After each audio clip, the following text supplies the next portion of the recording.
This story begins a long time ago in the 1800s. The story takes place in a beautiful meadow. There were high mountains surrounding the meadow.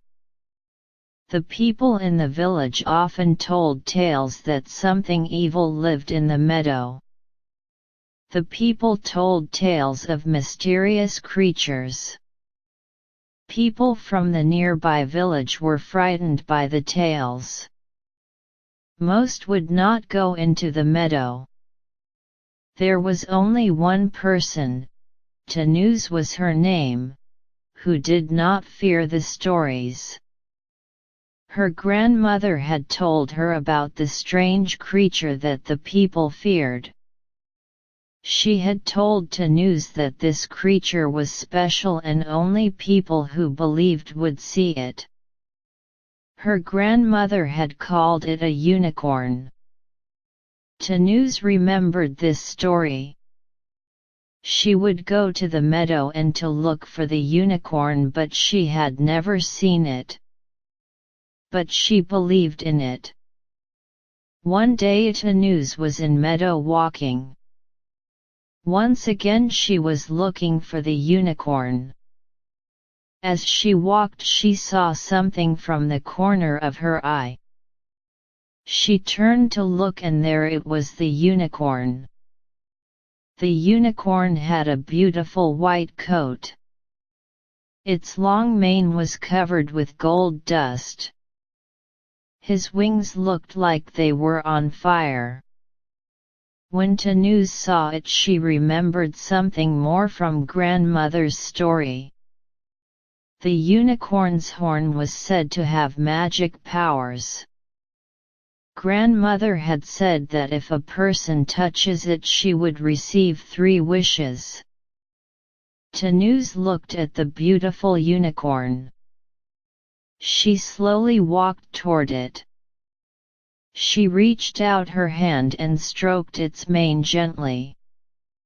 The unicorn knelt and allowed Tanuse to get on its back.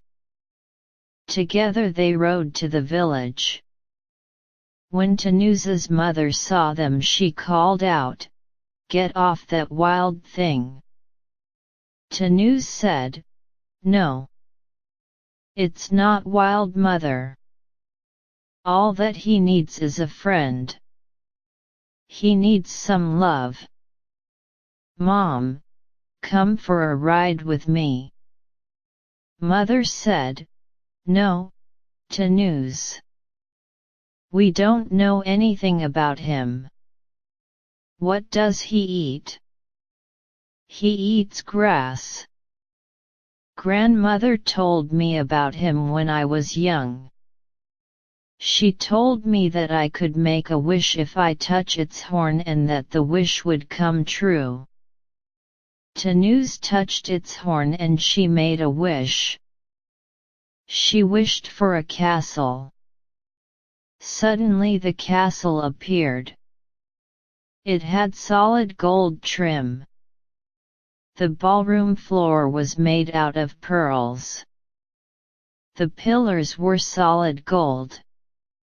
Tanuse wished a second time. This time she wished for more unicorns so that her unicorn could be happy for the rest of his life, and then there were more unicorns walking and playing in the meadow. She made a third wish and she wished for a prince for herself, and the prince appeared. The prince was having so much fun with the beautiful unicorns. He was so amazed and happy that he made his wishes for Tanuse's mom. The prince wished for a king for Tanuse's mom. Tanuse's mother was so happy that she could have all the things that she wanted in her life. Now they could live happily ever after, and they did.